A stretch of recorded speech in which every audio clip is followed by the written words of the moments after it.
কি তুমি কেমন আছো? কিসের কেমন আছে তোর এটা বলতে হবে?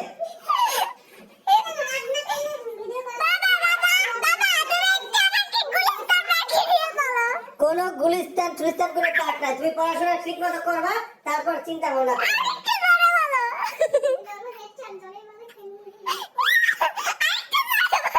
রণবীর আমাকে ডিস্টার্ব করো, সরে এখান থেকে। তুমি দেখছো না আমি একটা কাজে যাচ্ছি? হাত উঠাচ্ছ কেন তুমি?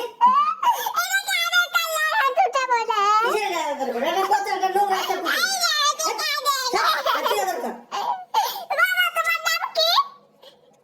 এটা একটা কথা বললি? এই লাঠি দাও তো। হাই যাবে ধরো না।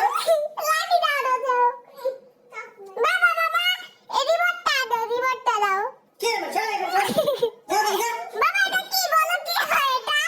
রণবীর একদম বেশি কথা বলতেছো কিন্তু তুমি। যাও, সরে, সরে। কালকে তোমার স্কুল আছে, একদম খেতে ঘুমাতে হবে। কোনো সামারি বা কিছু নাই, আগে তুমি পড়াশোনা করবা ঠিকঠাক মতো। আচ্ছা তাহলে যাও, সর।